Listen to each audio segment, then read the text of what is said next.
As one develops more and more subtlety, more and more skillfulness, more and more penetrating insight and vision, one's normal dogged neurotic personality doesn't go away. It's not solved. So that one's individuality persists, contrary to, seemingly, and in the face of this astounding transcendental condition that is seen more and more to be comprehensively everything. And this also flies in the face of a lot of simplistic spirituality, where spirituality is seen to be the antidote to the personality, the antidote to the self, to remove all flaws and purify all obscurations and all of these sorts of things. So I'm going to turn myself into a Boy Scout or something, this going to, and then somehow that's going to be the important thing. But it's not actually like that.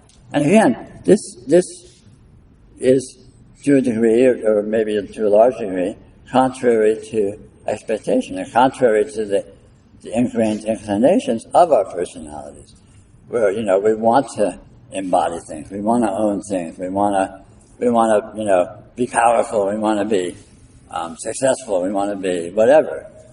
And it's not actually like that.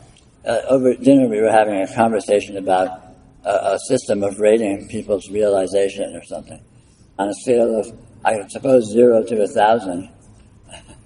But this misses the point, because radiant presence is always 1,000, and everything is radiant presence, so this is 1,000. So wherever you are, and however much of a clod you are, you're really 1,000. And if you come to see this, you get the 1,000 without needing to not stop being a clod, because it's not about that. I am, as nearly as I can tell, I am a realized being. I'm the real thing, and yet I'm a jerk. I'm a semi-functional human being. With a ragged, poorly integrated personality and obsessions and lusts and just I'm just a schmo, and yet I'm God. So go figure. But that's the good news, is to find out you're God, you don't need to not be a schmo, or we'd all be screwed. That's the fallacy of simplistic spirituality. I have to correct my schmoness. I have to somehow solve the dilemma of my pathetic failings, But fortunately, that's not the case. You already are God. You can't not be God, so it doesn't matter that you're a schmo. God, what a lovely, what a delightful fact, what a potent fact that is. I'm stuck being Peter Brown. I'd love to be Brad Pitt, maybe, or whoever, right? But I'm not. Why aren't I? Why do I have to be this schmo? Why do I have to put up with this crap that shows up in my life? Why does it show up in my life? Why can't I just all of a sudden be different? But it doesn't seem to work like that, does it? So we seem to be stuck in the patternings of our life, in the patternings of our circumstances, and that's the fundamental spiritual conundrum. So spirituality in yoga has rightly been described as a way to discover freedom from karma. Liberation is liberation from karma, cessation of karma. And it is. It is exactly that. But the way in which it does that is interesting, and it's very subtle. It doesn't do that by magically erasing the patterning and you get to redraw it how you like. It's like all of a sudden, okay, it's not California. Now I'm a British lord and I live in 1920 in a castle. It doesn't work like that. You don't get to just sort of re-erase it. Maybe, if you can swing it, have at it. But it doesn't seem to work that way for me, okay? But the way it works is, the problem is, okay, I'm stuck being Peter Brown, embedded in the details of this patterning. Here's the rub. You discover you're not really in the patterning, because the patterning doesn't actually exist. There is an intrinsic unresolvability to patterning. So patterning presents as if it was patterning, but when you examine any pattern, you can't pin down you can't verify that it actually is patterning because it doesn't resolve into coherence. On the contrary, if you have the inclinations to work for self-improvement, you're free to, and that's fine. No harm, no foul. It doesn't matter what you do or don't do. It's not about that. It's about coming to see what is intrinsically the case, regardless of your actions or your non-actions. You're listening to the Nonduality podcast. This is Nick Higham from thewholenessofexperience.com, and here with me is Paul Dobson. So I love what Peter said. He said if you measure this from 0 to 1,000, like on some kind of enlightenment scale, this is always 1,000. It's always radiant presence. No matter how much of a mess your life is, no matter how much of a clod you are, as Peter says, it's always 1,000. And that makes no sense. Like you try and think about that and you go, no, he's wrong. Your mind will immediately go, no, he's wrong. It won't even entertain it, actually. But then if you look closely, if you just open to this moment and don't try and work it out, just with it as directly as possible, you can see the 1,000. You can see the full scale, like intensity of the radiance of this moment. It seems paradoxical, but so this moment is 1,000. It is 1,000 on that scale. It is full enlightenment. It's full, it's full anything as it can possibly be. What is creating the moment is the power of a billion suns, much more than that, infinitely. That's what's creating this moment in every aspect of it. Your thoughts, your feelings, the sensations, the fact you can see anything. Peter calls it radiance. It's a really good word for it. It's just radiant. It's radiantly alive. Out of a seeming nothing, there's this radiant everything. And that's the full scale. Like that's the blast of the enlightenment is this moment. So that's already the case. And then you seem to have this guy in it who he doesn't seem to have a clue, and will be listening to what Peter or someone else is saying, and will try and work it out intellectually and be like, well, I still need to do this and that, improving your life, that kind of thing. And there's a lot of stuff there, and it's not that that's not relatively true, but that's also all made of a 1,000 as well. So when you talk about it, it just makes zero sense. You talk about it or you try and work it out, and it doesn't make any sense to a mind. But it's about kind of looking way more subtly than that, beyond thoughts, beyond ideas, beyond concepts and stories, and getting somewhere. What we're talking about is the radiance of this moment, and how it's always here, it's always turned up full, and how it's always accessible, always here to be appreciated in that way. And it doesn't make you a better person. It's not really anything to do with being a better person. Seeing that amazing majesty of life that is this moment presenting itself right now isn't about it. That isn't to do with being a better person. So there's this moment that is this unfathomable miraculousness that just appears like some cosmic nuclear explosion out of the nothing, and just is like, wow, it's just full of wow. That's like one track, and then alongside it is the character with its problems, and both exist simultaneously. And one doesn't lead to the other. Like, if I get all of my stuff together, if I work through all of my issues, if I get my personality just sorted, and I take the hero's journey into becoming my true expression, the best expression of myself that I can be, that doesn't make this other track, that is the cosmic explosion of miraculousness, any different. It's still that. It's always that, eternally that, every single moment that, with a capital T. And yet they're both one and the same. So this is why where it becomes tricky to talk about. They're both, they're not two separate things. Your life issues, everything that's going on with it, is that cosmic explosion. It doesn't have your issues.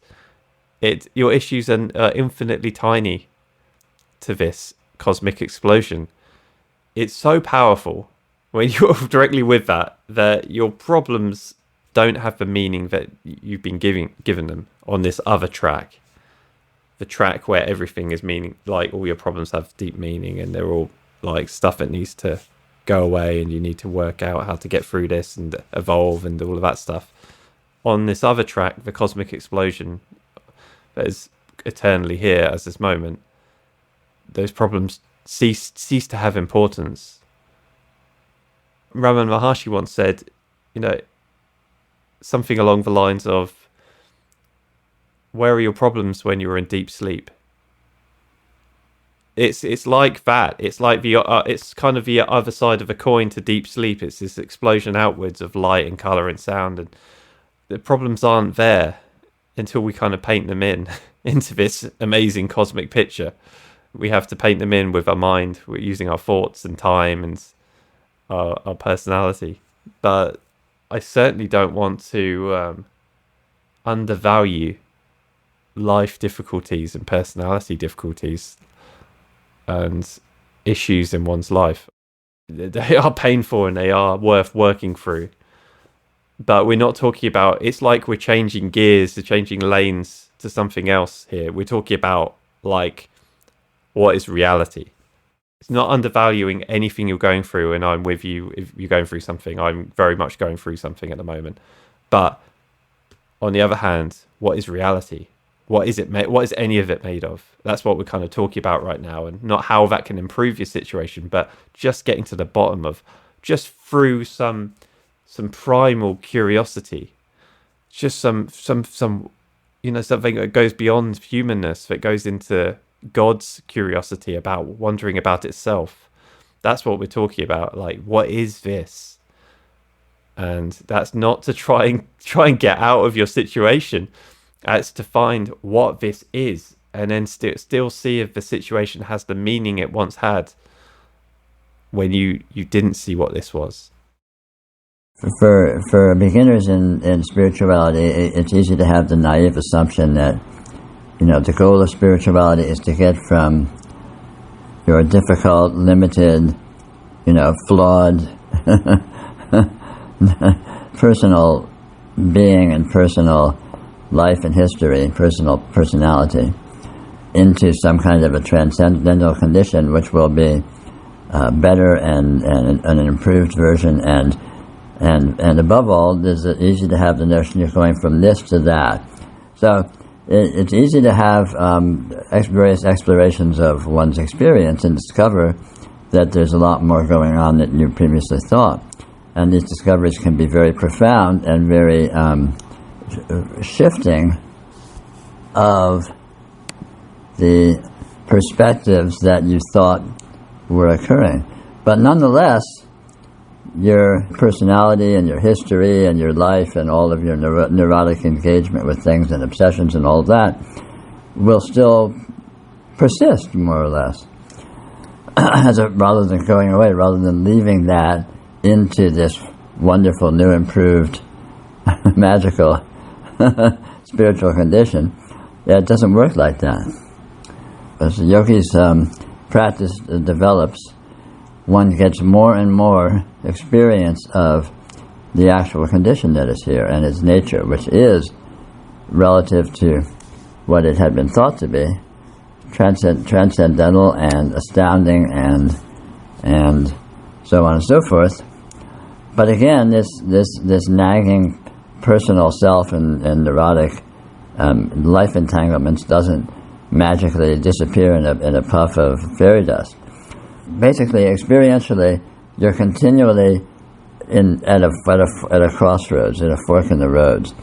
And on the one hand, it's like, well, what should I do today? What should I do this moment?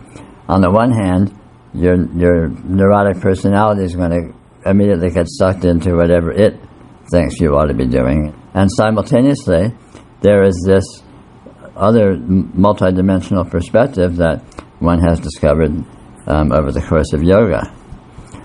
So when one gets to a certain point like that, obviously the force of habit is a powerful one, and a force of lifelong immersion in conditioning and in behavior patterns is a powerful one. And all that's fine. There's nothing wrong with that. But again, the problem is one is liable, where potentially one can get seduced into reifying and making more strong that perspective, which was the original issue, which set one on the spiritual quest to begin with. Is, well, I've done all this yoga for years, and I've discovered these amazing dimensions, and all I have to show for it is this lousy T-shirt kind of thing. But so this is where commitment enters into it. It's a commitment of acknowledging for oneself what is fundamental, what is the basic truth, the basic context from which relative superficialities arrive. And yogic exploration will lead one to discover that the personality and one's life involvement and all of that are actually shallow misinterpretations of something which is vastly beyond that, and hence the actual condition which does not accord with what one is used to holding it to be in one's personal perspective, is more fundamental, is the ground, the actual condition from which all of the partializations and misunderstandings that constitute the neurotic personality arrive from. What at the end of the day, what is really true? What is really the case? This commitment, this taking a stand, becomes meaningful and relevant and ultimately essential. Otherwise, it's easy to get into a limbo of, well, yeah, there's all this transcendental stuff, but I'm still, this poor schmo living my schmoey life, doing my schmoey things, and so what? And that's true. All of that is true, but it's not as true as the actual condition. What is really true? What is really powerful? Sure, there is all this personal involvement which continually arises, but it's superficial. It's not of the essence. It's not at the core. It's like waves on an ocean, and the ocean is the fundamental condition. The waves are less important. So you're not denying it, and you're not trying to suppress it, but you're recognizing that it is not at the heart of things. The current states you're experiencing, which includes this whole entire assortment of feelings and thoughts, memories, sensations, energies, all of it, whatever you are experiencing right now, is radiant presence, is powered by that, powered by the only energy source. And everything that it energizes is the energy of radiant presence. We could say God, we could say reality, we could say consciousness, we could just say that. The words are totally arbitrary and not what this is about. So choose a word that resonates.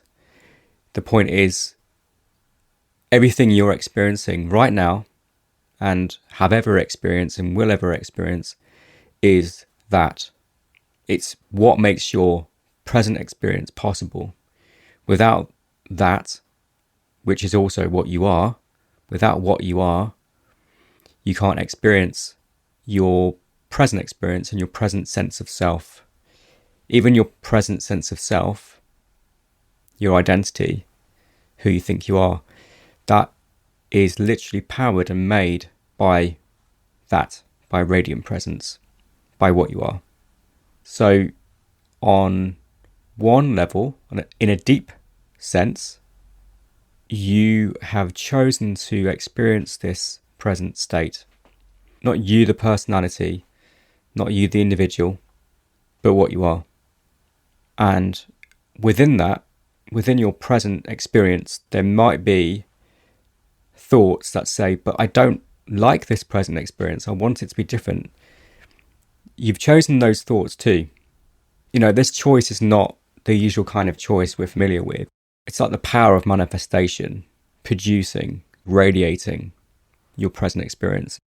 And as Peter said, as you deepen into truth, as you recognize actuality with more insight and vision and clarity, it doesn't mean that your conditioning, your sense of self, goes away or has to go away. As you begin to see this actuality, this radiance, more and more, your personality doesn't need to go away, doesn't need to change. Listen to how liberating and how freeing that is.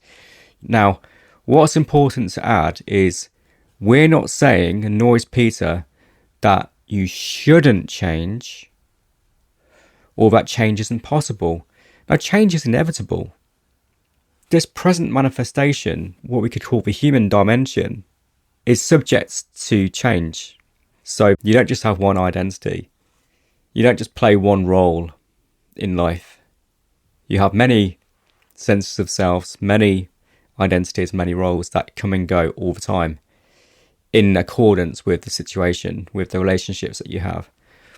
There's a flow of flux-like change happening at all times. And really, when I say all times, I just mean this moment, the only moment there is.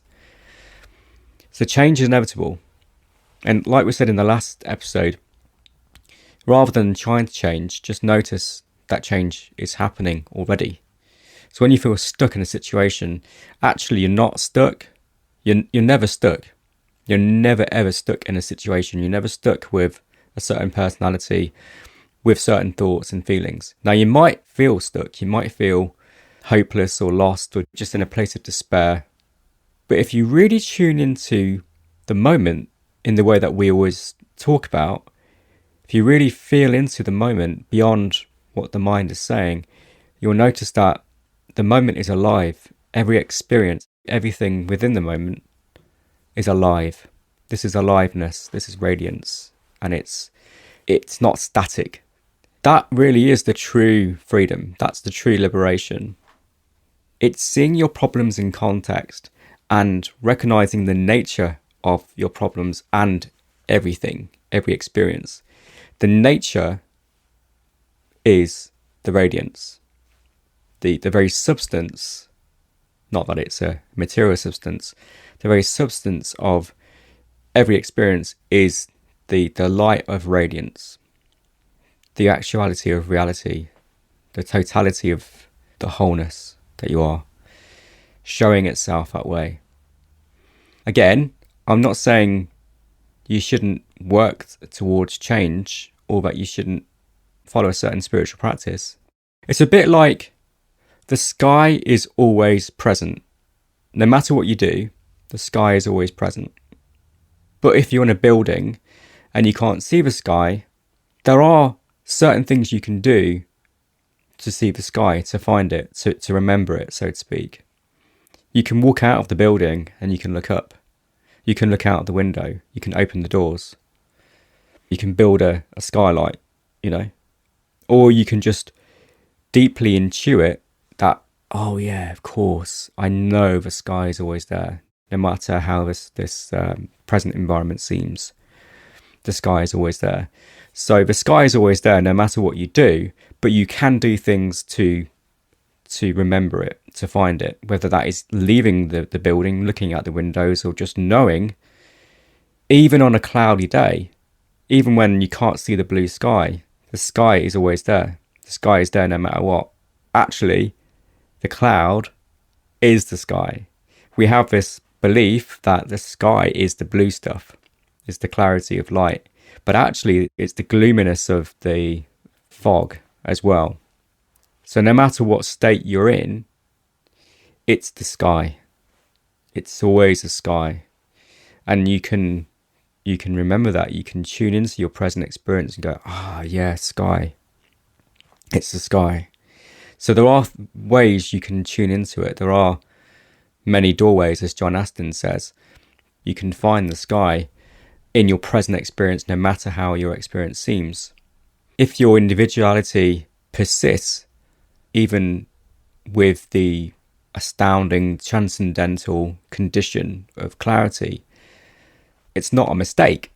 It's not a sign of failure. It's not a sign that you're not there yet, even though there's the clarity and the conditioning, which can be confusing, and it can feel like an oscillation back and forth. Like I'm having moments of insight and clarity, and then I'm going back into the character again, and I don't get that. With a character, the cloud is the sky. So that even as challenging circumstances arise, there's not this knee-jerk panic of, oh my God, this is terrible, everything's going to, the shit's really going to hit the fan. It's more like, well, okay, this is a problem, and you work with it, but it's not like you're going to actually lose anything, because this fullness of being that you are doesn't go anywhere. It's not dependent upon things being a certain way. It's not dependent upon needing to be successful or needing to have things go your way or anything, because the continuum of being, the fullness of the background of being and the foreground of being and everything, just as this one field, is really explicitly obvious.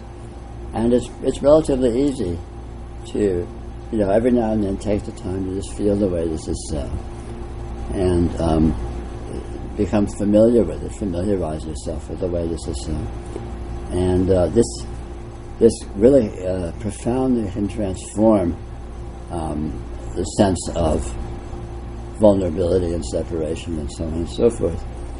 And also it indicates and leads to a revelation of the most profound spirituality, which is that you are everything. Everything is you. In literally, in a profound, literal, immediate sense. It's not a matter of changing anything. It's a matter of seeing what things are. And this can be, in practice, this can be a very subtle thing, because it's really easy to have a subliminal notion that there's something to achieve or some perfection to acquire or some imperfection to eliminate, and so on and so forth. And this is most emphatically not the case. The fundamental issue is not coming to see what reality is so much as it is seeing that our presuppositions or our notions about what it is, our feeling about what anything is completely and utterly inaccurate. We're both the cloud and the sky. I mean, the cloud is the sky, as you say. It's the sky in a kind of, in this denser manifestation of itself, this denser expression of itself. So we're both the person and the absolute, and there's only the absolute, but yet here we are as the person as well. Here's the personality doing its very unique thing with its unique problems. I'm not saying it will get rid of your problems. However, I do think it leads the way. I do think making contact with that with the truth of reality leads the way. It's like, in certain spiritual circles, they talk about higher self, making contact with your higher self. Well, if you make contact with the highest self, which could be also said to be no self and beyond all selves and everything whatsoever, if you make contact with that, it leads the way. It can't not, because everything is now in its correct perspective. It's like you are now looking from an aeroplane at the view below, and you can see the overview. It's kind of like that. Like, you've got everything's in its perspective. It's in a clearer perspective. Yet everything still is as it is, and it's absolutely fine to be as it is. This is what we're searching for. Really, if we're going to therapy, if we're working on ourselves, as we're doing anything whatsoever, we're really searching for this. We're actually searching for this. We're searching for reality. We're searching for what's true. We're searching for that indestructible wholeness that exists. Now, you can still have this neurotic situation alongside this. Maybe it's brought you to this place of where you can see you are odd enough within the human apparent normality, that you're odd enough that you are willing to look into the depths of how this even arose, it does lead the way. And the ways that it leads one is, it doesn't make any sense within the human game. Like, it doesn't have, like, you know, oh, you'll become a millionaire, or you'll become a better kind of person, or this or that. You know, it doesn't necessarily look like that. It looks like exactly what it looks like, which is exactly the way it's meant to be. And that would be perfect in ways that your little mind can't understand. And that's another reason where that exactly where you are is perfect. Exactly who you are is perfect. Exactly where you are at this moment doesn't need to change. And as you very, very importantly put, and I think this is a crucial point, it doesn't mean you shouldn't change, or that you can't, or that you're not, that change won't happen. Because if you see this clearly, I think it does change someone. It changes the beat. It changes the expression. It's like, you know, if the sunlight is shone very brightly upon a part of a flower which has been in the shade, say this part of a flower, or its petals have been in the shade, if the sun is suddenly shone brightly on it, it will suddenly unfurl, and it will unfold and open up to the sun naturally. There's not because it thinks it's better to be that way, not because it's trying to be a better person or a better flower head. It opens to it. It opens to it. It's got a quality to it. All of that clenched, contracted fear of life, it can't remain.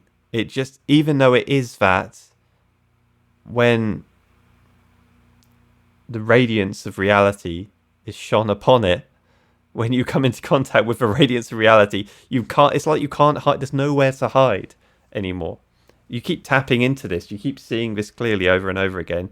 And those dark shadows, those fears, those distortions, those delusions within yourself, they've got nowhere to hide. You can't. So it doesn't mean you will become a better person, but it will have that, whatever the process is for that to come into the light. It will happen.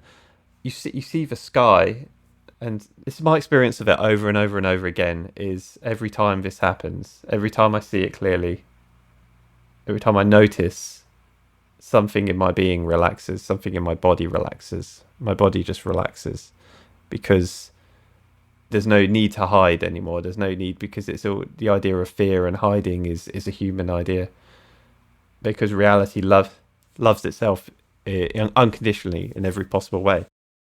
In spirituality, it's very easy to approach it as an antidote to something, or as a departure from something, or as an improvement of something. And this is fundamentally a mistake. For example, one may think, "Oh, I'm lost in my thoughts. I have to get out of my mind, get to some kind of other experience that will be an improvement on being in my thoughts." Or I can, you may be suffering and be seeking an antidote to suffering. You may have physical problems, and you're trying to get out of those physical problems, or find some solution to that, or some kind of an experience that's going to be an improved version of experience than the version that you're starting from. This is always fundamentally a mistake in yoga, because it dichotomizes what this is. It dichotomizes it. It turns it into two portions. A worse portion and a better portion. A difficult portion and a superior portion, and you're trying to get from the one to the other. And the nature of what this is fundamentally not like that. So approaching it in that way simply reinforces the nature of the difficulty that is your starting point, because ultimately what makes any condition difficult is this dichotomizing of it, this turning it into a this and a that. Experience is fundamentally a continuum. It's an inclusive continuum, and it includes an infinity of dimensions and qualities that vastly supersede any portion of it that can be identified with. And typically, of course, as human beings, we're very used to and accustomed to identifying with, our identity or our concept of what our lives are, what our history is, where we are, all these sorts of things, none of which are true, none of which are actual, none of which are fundamentally the case. Coming to see that this is so is the process of yoga. And one engages in yoga simply by looking without expectation at what experience is. And one will discover fairly quickly that it is vastly beyond what it's being held to be. But if it's being approached in terms of this kind of a dichotomizing, you're already defeating yourself, because you're going towards something that is different from something else. So you're essentially creating fantasies, because nothing that is different than anything else actually exists. So resorting to fantasy can only result in more fantasy, and fantasy is not powerful. Fantasy is not liberating. Fantasy is not empowering. Actuality is. And actuality can only be approached as it is, in its own mode, which is as actuality, not as fantasy, and as the infinite inclusive continuum that it is. Now, one doesn't need to think of it as being an infinite inclusive continuum. It simply happens to be that. But by approaching it without expectation, by approaching it with a dropping of interpretation, a dropping of expecting it to be this and that, a letting go into just a kind of a spacing out, perhaps, or an enjoyment, an immersion in the actual texture of experience, one discovers quite rapidly what it is like, which is fundamentally different than anything that can be interpreted, that can be conceived of, that can be thought of. So this goes beyond human ideas. This goes beyond any construct, any duality, any polarity. If you consider any polarity, any duality, you can't extrapolate one side to what this is, to what this really is. What I'm saying is, you can't say reality is only good. Reality is ultimately good, because good is a human concept, and good is only good because there is bad in this dualistic dimension. So that's just one example. And this is what we do, because we're so accustomed to these pairs and we favour one over the other. We then attach that to our idea of true self, or whatever the result is of awakening, of realisation. And then we aspire to it, and we try to find it, and then we try to identify with it. So if you think about peace and conflict, or peace and war, of course we don't want to experience conflict. And so we attach the opposite in a mental way, in a conceptual way, to our idea of the prize of our spiritual path, or the finish line of the awakening journey. But this goes beyond any human idea. Reality encompasses every duality. It's everything. It's light and dark. So it's both and beyond. It's both light and dark and beyond these notions. It is peace, but it's a peacefulness beyond our idea of peace, beyond our conceptual dualistic idea of peace. It's not the absence of the other side of the yin-yang. And this is what we tend to do in terms of going back to what Peter said. When I'm awake, I won't feel. When I'm awake, when I'm enlightened, I won't experience.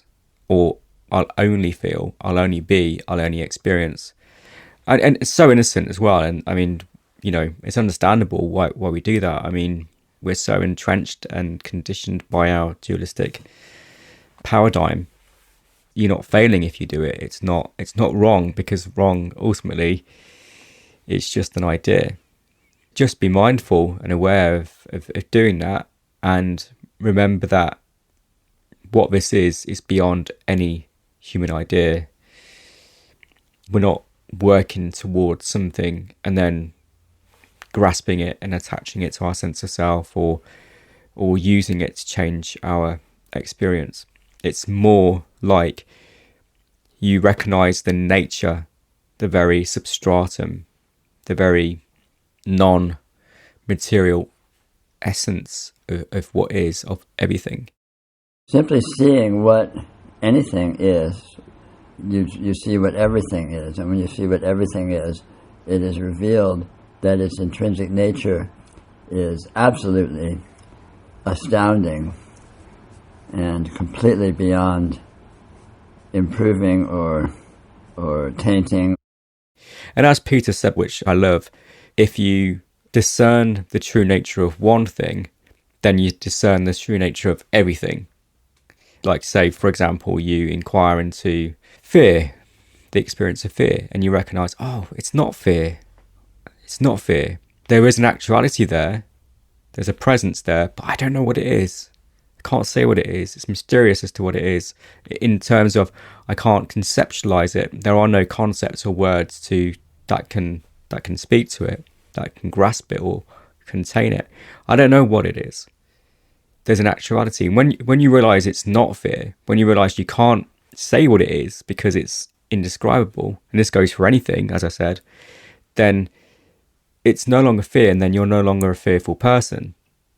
I'm not talking about bypassing, because actually it's the opposite. You're including it.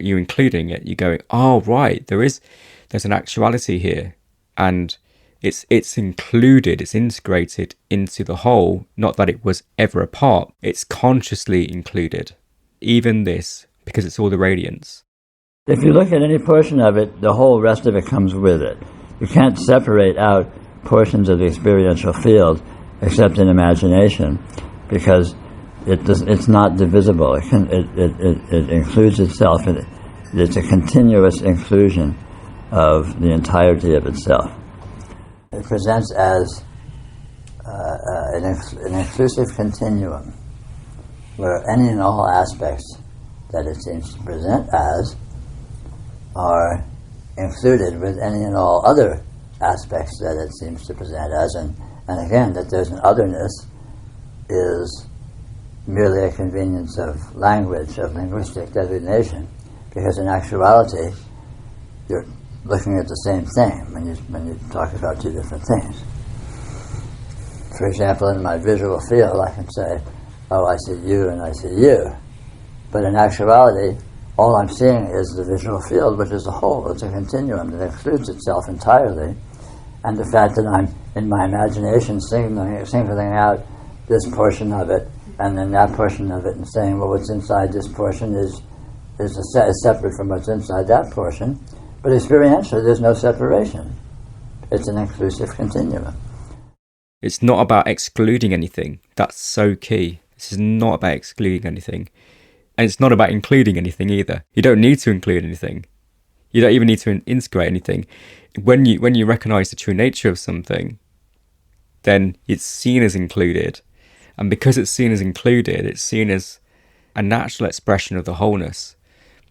And when you recognize wholeness, that on a human level is healing. To recognize wholeness is healing. To experience the opposite of wholeness is suffering, is disconnection, is trauma, is pain. So all of it is seen as included. Even the clouds are included. And like Peter said in that little clip that we listened to at the beginning, if you have the inclinations to work for self-improvement, then you're free to do so.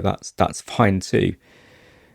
It doesn't matter what you do or don't do. It's not about that. It's about coming to see what is intrinsically the case, regardless of your actions or non-actions. Yeah. This is why the dream metaphor works so well. It's always the dream. No matter what's going on in the dream, when you have a dream at night, it's always the dream. It's always made of dream material. It never stops being your dreaming mind. No matter what shape it's taking, you can realize within the dream, oh, I'm dreaming. And it's like, these conditions in everyday spirituality, you would say, aren't conducive to waking up and becoming lucid. But it's that very intensity and those, all of the obscurations, as they call in Buddhism, are present in full force. The intensity of that has led in lucid dreams to me realizing I'm dreaming, because you go, this is so ridiculous. When things get like that, you go, is this actually real? And then if you're in a dream, you investigate and you go, oh. And what's interesting is the imagery that doesn't necessarily go away, but it's just no longer a problem.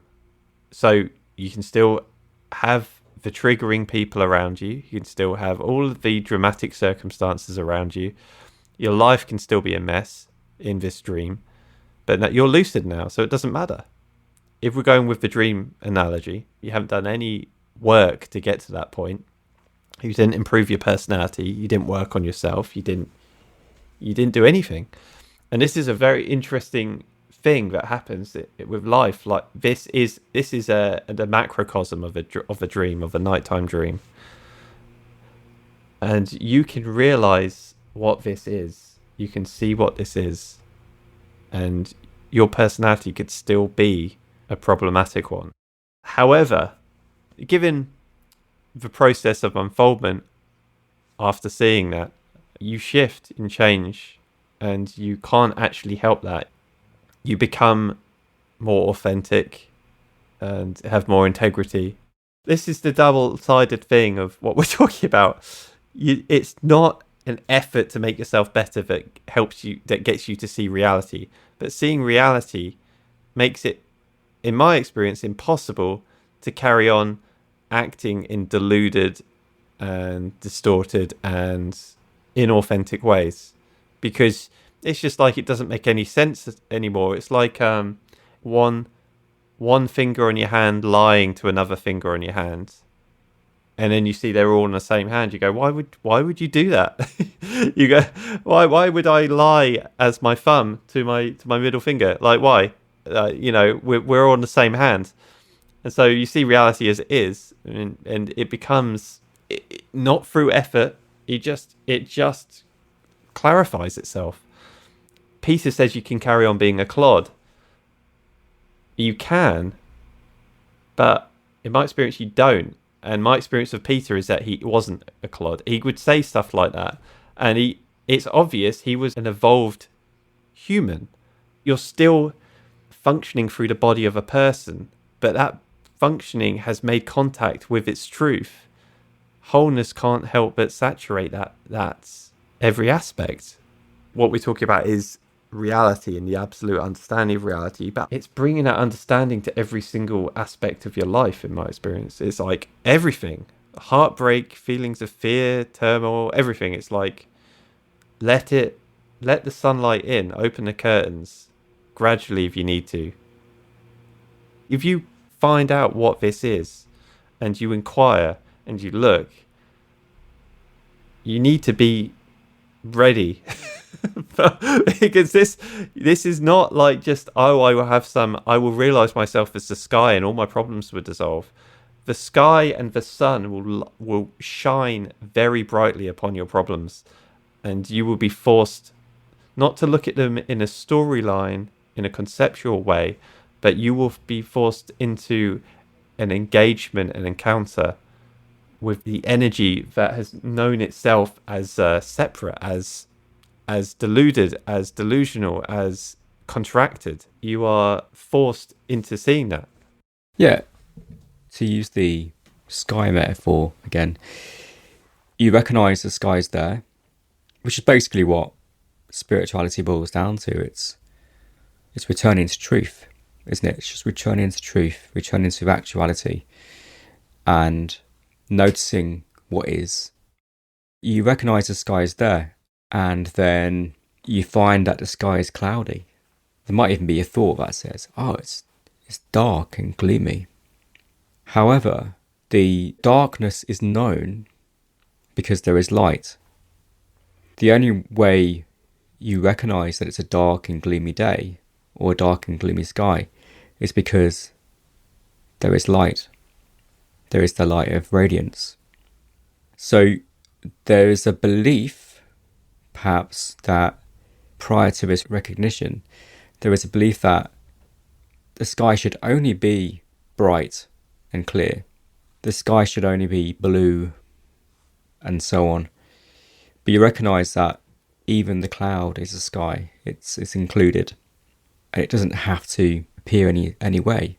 It can be just as it is and it's still the sky. But the light inherent in the sky shines through the cloud. And you see that. You see that the light shines through the cloud. And as you tune into that light, it becomes brighter and brighter.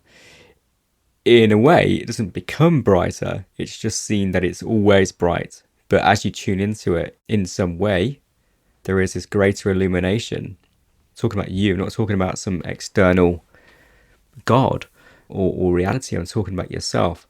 So it might look like you become more loving. It might look like you become more peaceful or feel clear and express that clarity in some way in relationships and in your daily life. It was always there. It's not like you became anything. It's just that, you recognize that you were always that. And so because you have allowed the light in, so to speak, you naturally express it. You always did, but in experience to a higher degree. The enlightenment was always there. The radiance was always present.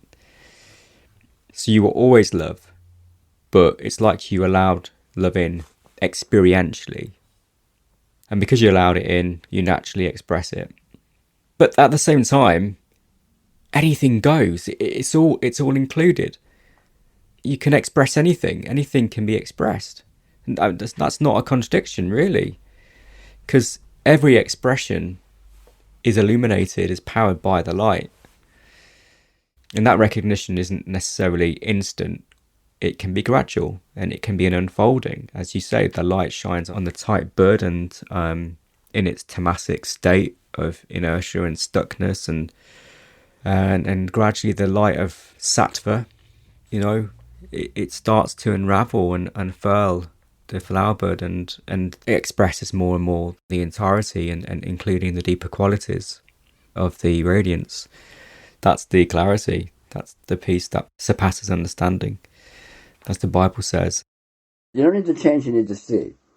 And when you see what it is, seeing is freeing. Seeing is what frees you from it. When you see what it is, then you begin to know in a very deep sense what it is and what you are, what this is, and you become free of that as being a problem. And then you relax into just being who you are. I'm a total jerk. I'm a completely silly human being. Myself, I'm neurotic and I'm obsessive and I don't know what, who cares? But the point is, that doesn't matter because all of that is just these amazing light shows of weirdness. And so it's just like, wow, la-di-da, what fun, It's not a matter of, again, it's not a matter of changing or entering into new energy patterns. It's just a matter of seeing what they are.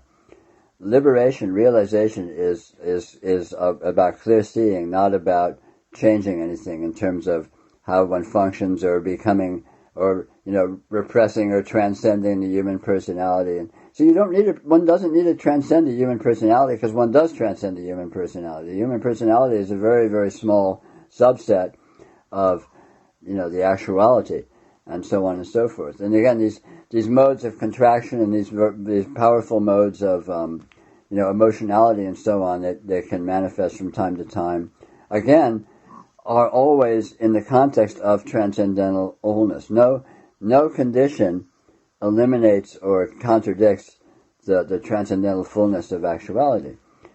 There is both sides are true. Like, there's two sides to it which are kind of simultaneously true and false at the same time. So it's like my metaphor of a lucid dream. It's like you stay long enough lucid in that dream and realizing it's a dream, you've made contact with truth. You know it's all you, so it doesn't feel good to start fights with parts of yourself, so you don't. Like, it isn't some ideal to work towards. Someone can hear it and they can go, okay, I don't need to change. They might hijack a teaching of non-duality. They might use various aspects. There's no self, there's no doer, all that kind of stuff, and just say, well, I'm off the hook. And they might have zero understanding of what the hell they're talking about. And there's a lot of people doing this. In my experience, there's a lot of people, especially on Facebook, in groups and things like that kind of know all the stuff. They know, intelligent people, they know all of the things, and they have really grasped the philosophy of non-duality. But what we're talking about is making contact with truth in a real, tangible, actual way. Or not even make contact makes it sound like you are bridging some kind of gap, but you're noticing the pre-existing truth, and it's not a philosophy in any way. It is an actual experiential knowing, like, and it's here because it's what you are. But you don't just think, oh, this is blah blah blah. You don't think about the moment. You don't think about the stuff we're saying. You make actual contact with the moment and notice it. You notice what's already here. You notice that the sun is already shining as you. That is lighting up, is illuminating this moment. You notice that you, deeper than your thoughts and feelings, are illuminating the whole thing. You are the light which is shining through the camera reel, and you are both. You're like the light illuminating the camera reel of your experience into this just infinite display of colors and sounds and emotions. And what happens is if you are no longer sucked in to the plot line of the movie on the screen, instead of the knowing that you're the light shining,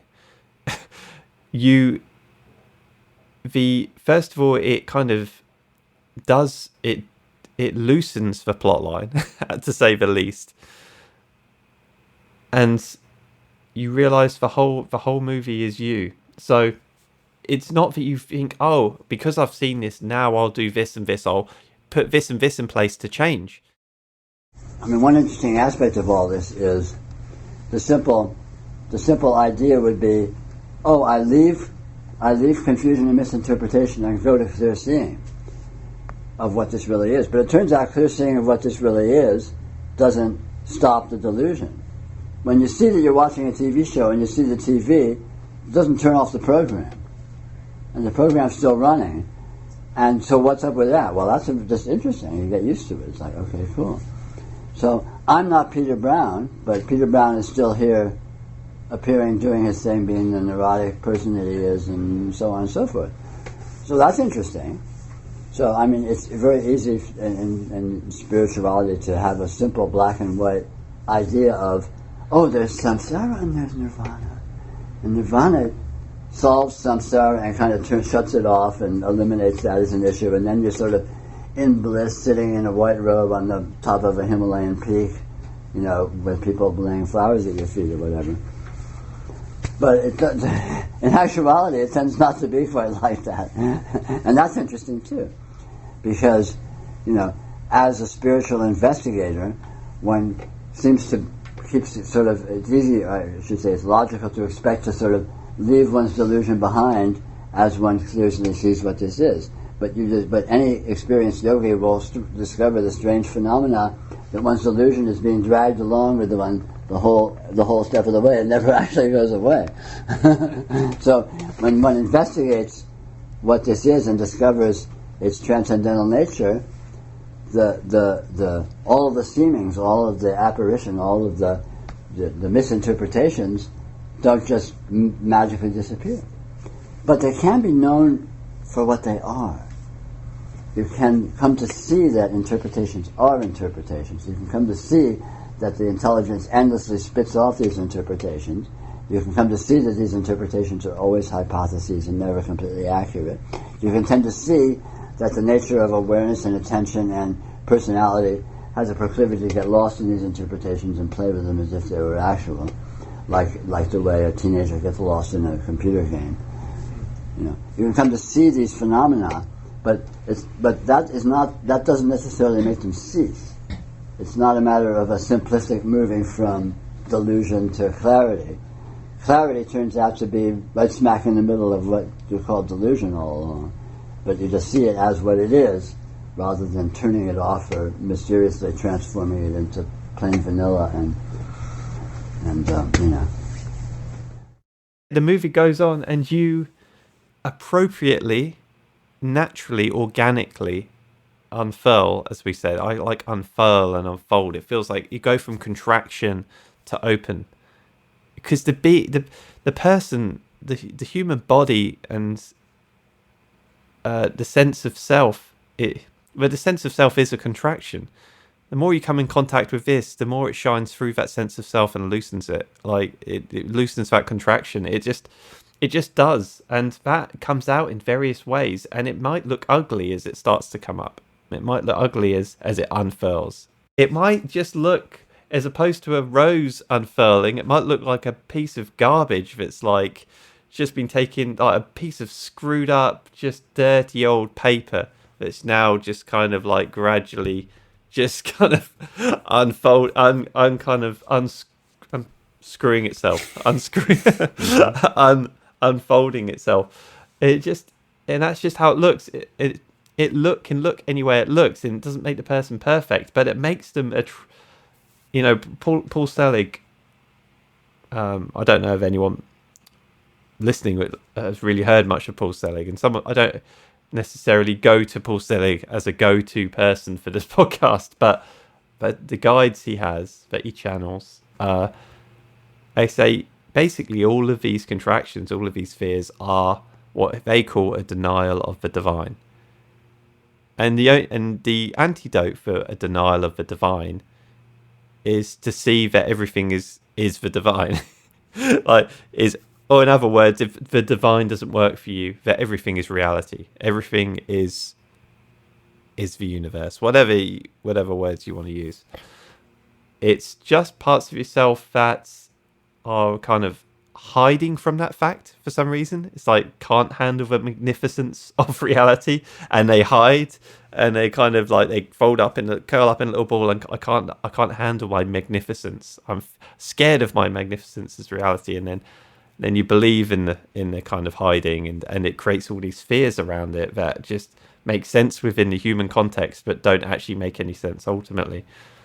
The thing about this investigation is if you start looking, you start inquiring into who and what you are, you start looking at your experience directly over and over again, and you start to feel and know that this moment is the absolute expressing itself, but not in those words, not as a philosophy, but you start to feel it in the depths of your being. You start to feel that fact. It will illuminate all of these parts which have been hiding in their own bullshit. It will. It can't not, because the absolute is only itself. It can't hide from itself, and if it realizes itself, if it sees itself, when it recognizes itself, it's going to go, oh hey, I recognize you. You're not that fear, but the way that looks in human life, and the way the human body expresses as an expression of the absolute, is it can look like a very difficult, what looks on the surface like a very difficult healing process is going underway. But the fan keeps spinning for a while after it's turned off. All of these contractions in the body, all of these these bits of darkness within the self that have hidden from the divine, have hidden from God, whatever way you want to put it, can no longer hide. They keep spinning. They keep hiding for a while, but they can't. There's an inevitability begins when it's noticed. When you notice this, you're starting an inevitable process. In the same way, when you start in a dream, you start to look around and go, things look a bit funny. I'm not sure if this is real. Without realizing it, you started a process towards lucidity and towards a completely different perspective on the dream than you've previously been in. That is inevitably involves you knowing yourself as awake and yet in the dream. It's not that we have defective personalities. It's that we think we have defective personalities and we come down on ourselves for it. And we're expert at everything that's wrong with us. We carry around the self-image. I mean, I'm not saying everyone does this, but typically this is very common, right? Carry around a self-image where we just can have a laundry list of everything that's wrong with us, and we're fuck-ups, and we're small, and we're this, and we're that, and we're the other. And the psychological problem is not that those conditions are the case, but that we think that that's true, and we think it's a problem. So it's sort of self-loathing. And it's very analogous to this sort of spiritual condition where we think our normal experience, we denigrate our normal experience and we devalue it and we think it's, it sucks. I'm limited, I'm small, I don't, I'm cut off from everything, I'm separate, I'm this, I'm that, and I'm the other. And as Byron Katie might say, is that really true? And the problem is that we think it's true. Not that it's true and we need to discover something more. I mean, granted, and again, it's complex and subtle because exploring and discovering more can shed light on things retroactively and ultimately solve the problem. But the problem is not that something's missing. The problem is more that we're thinking something's missing or holding something is missing. The spiritual dilemma is basically defined into existence in our imagination. Limitation and smallness and incompleteness and any kind of lack of divinity is an imaginary condition. Yeah, we're so conditioned by, capitalism and consumerism and all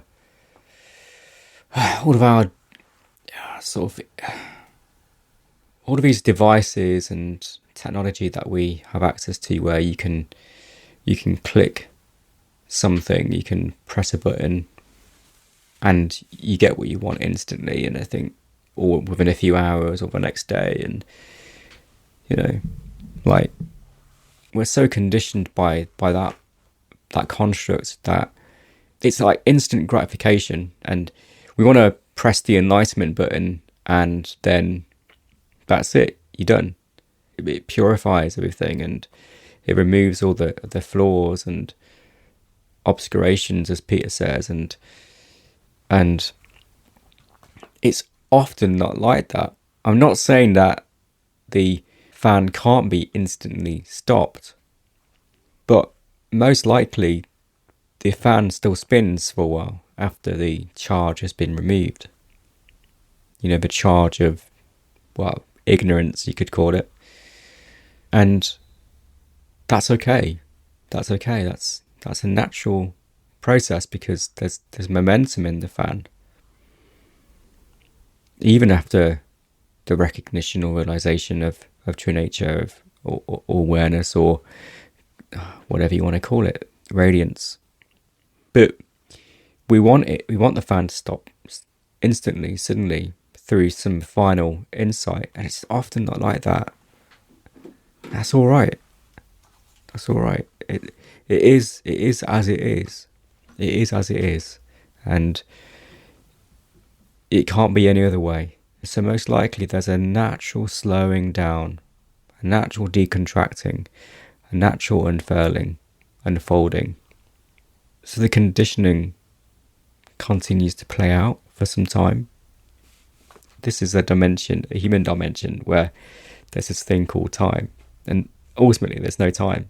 But reality includes time and timelessness. And it's beyond any idea of time and timelessness. Again, it doesn't seem to be changed by time because it remains the same.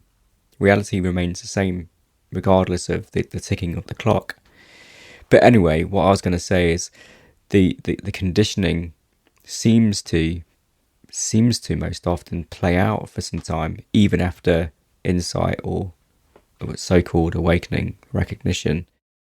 Doesn't matter how you are with it, or the depth you are with it, or the obsessiveness you are with it. The point is to just be with it in any degree at all, and it takes over. It's not like you need to be an athlete or need to be competitively.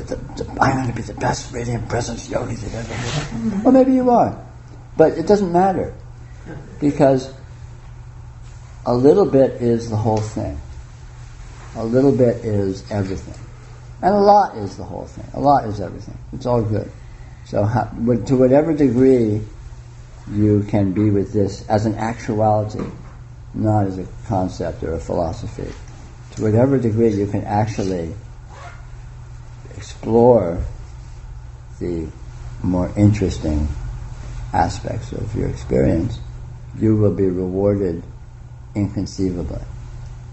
There's something about returning again and again to this knowing, just returning again and again to this knowing, and that's really what it means to be born again. So you might fall back into forgetfulness. You might fall back in. It seems to. You don't really fall back into anything. You always are in the light, and you are the light. But even after this, even during this slowing down, the momentum might pick up again. The charge might come back, and that's what I mean. It's not necessarily a one-time event, not necessarily a finish line. There's only the finish line. There's only the finish line, as we always say. It's not like you get to a finish line. There's only the finish line, because you're always what you truly are. But within this dualistic experience, it might seem that there's a gradual slowing down of the fan. It all sounds very abstract when we talk about it and kind of contradictory, but the slowing down of the fan is happening within the perpetual and unconditional finish line, within the light of reality, illuminated by the light of reality.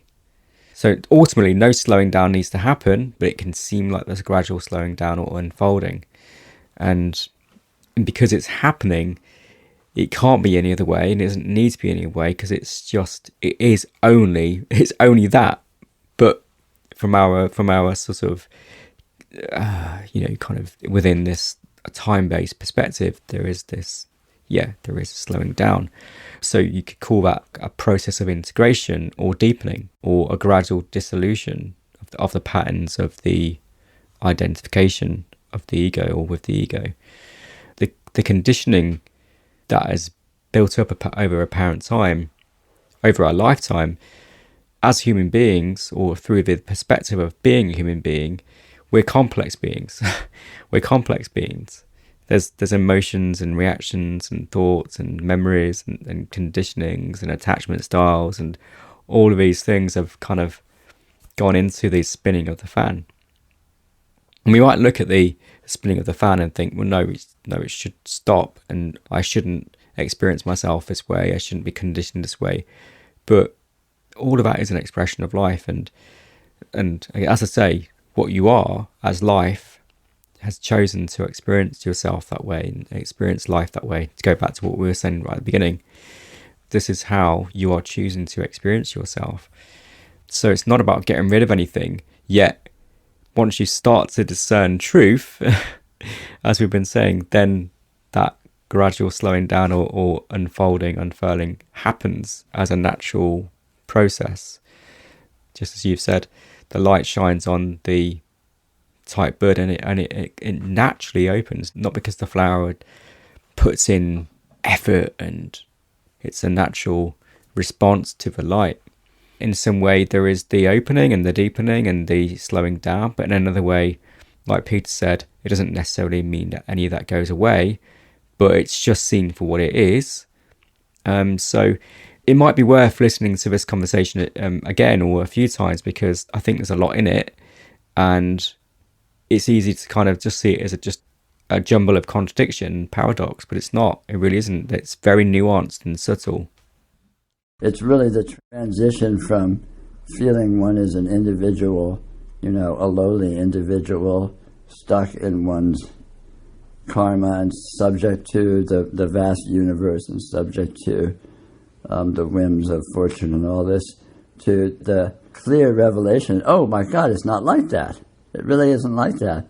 I mean, there is all this weird stuff that looks like karma and that looks like circumstance and all that, but somehow it's all in me, and it's all me, and I'm not subject to it.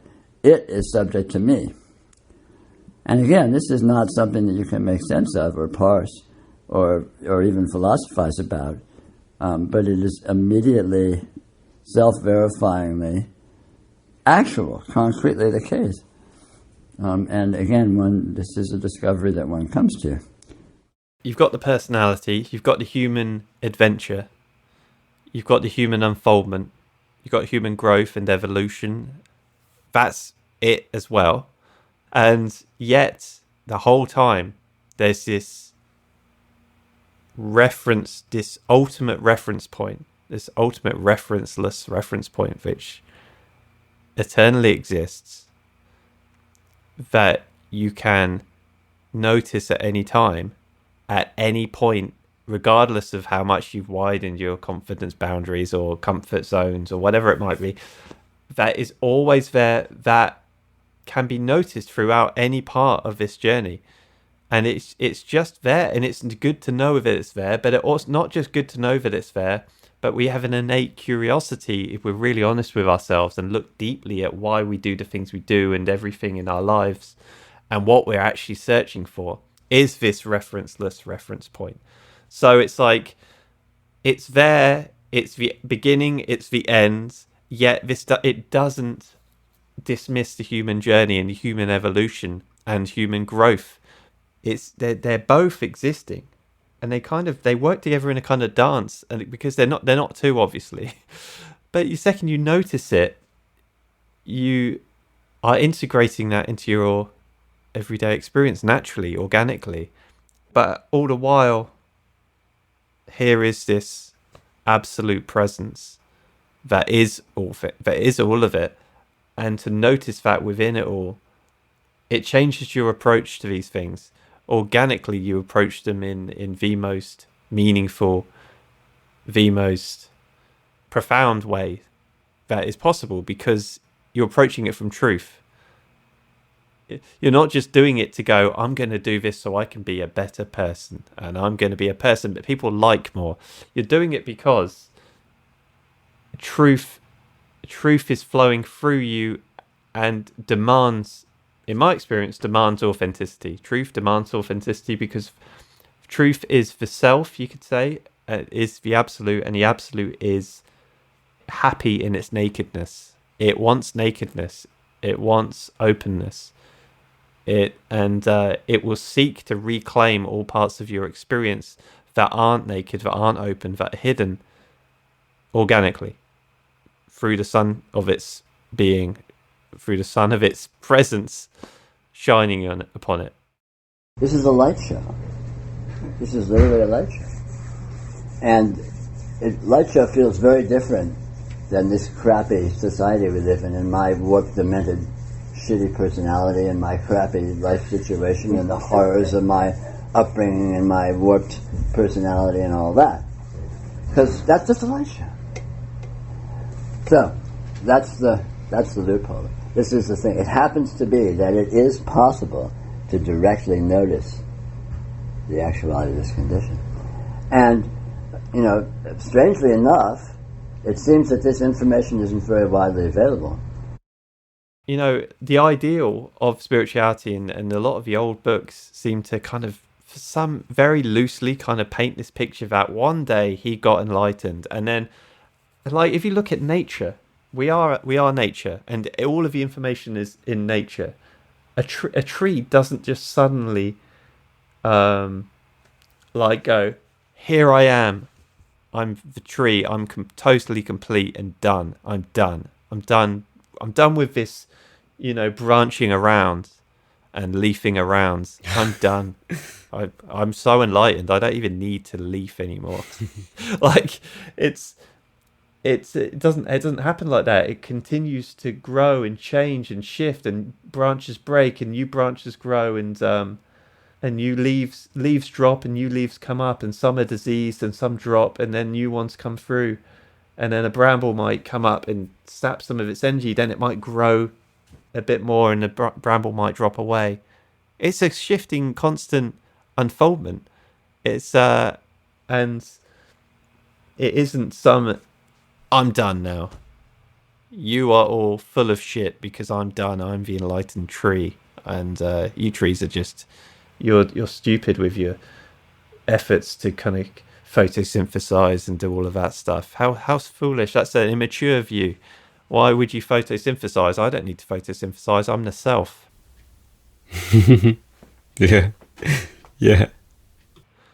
Like, that's kind of how people sound when they say stuff like that, to me anyway. And you said, like, really nicely, like, you do, it's the fan can keep spinning sometimes it gets plugged in again. Like, but that's part of, if you take another step back, that's again part of this process. Like, it's not, you don't, what would be the point of life if you just get to something called enlightenment and then you're done for all eternity? Exploration over, adventure over, growth over, everything done. Like, why? In the self, God, the absolute, in its infinite capacity to express, why would it create that kind of game when it's got eternity to play with? And it wants to know itself in every possible way, through every possible contrast, through every possible experience that it can manifest. Why would it suddenly end with, halfway through a life, someone called Tony, just to pick a name randomly, becomes enlightened and then they're done? Like, that being's done growing. They can't possibly learn anything new. They can't possibly grow through any human experience anymore. They don't need to have any more challenge in their life. It just makes no sense. It doesn't happen in nature, and it doesn't happen to humans other than in fantasy land. But anyway, there's a rant for you. Blasphemy. A realized yogi doesn't stop thinking, doesn't stop being a complete idiot. This is inherent in the nature of human personality, which seems to be an inherent aspect of the way actuality shows up in this particular bardo. So realization is a very strange condition. Realization is a condition of a deluded idiot running around thinking they have a clue, in the context of and consisting entirely of a completely transhuman, transcendental actuality that is always explicitly present and revealed. So realization could be said to be a very kind of a schizophrenic actuality. And the fantasy, of course, of the aspirant is you're going to move from this to that. You're going to move from, deluded analysis into transcendental openness and revelation. But this is not the case. You don't ever get to leave delusion behind. Delusion is an aspect of reality, one of the major aspects of reality. Reality itself is a confusion, it's a noise generator, it's a confusion generator. It endlessly spins off erroneous implications of itself. And basically that's all it's doing. So all of this information that bombards your sensoria and your experiential field, that seems to be the basis for supposing that things exist and situations exist and events are happening and so on and so forth, is being done by actuality, consists of nothing but actuality, and in fact does not come together into actually being the things and events and conditions that it may seem to imply. You don't need to improve functioning. You can be a really mediocre person, really mediocre functioner, and basically, a failure or anything, and become spiritually realized. You don't need to become Superman or woman to actually attain actual liberation. Another thing that is put forth in most spirituality, liberation, realization, all of these things, enlightenment, it's always in capital letters, and it's this amazing thing somewhere way out there, and 3 people in history have gotten it, and you've got Jesus Christ and Buddha and Ramana Maharshi and of course Dafri John and a few others who were like, they're it, and the rest of us are just basically shit out of luck. I mean, that's not going to happen to you or me, right? But that's not true either. It's not like that, because what this is actually very easy to see. It's very easy to come to understand what this is, and it's in that simple seeing, in that simple revelation, is the totality of enlightenment, the totality of liberation.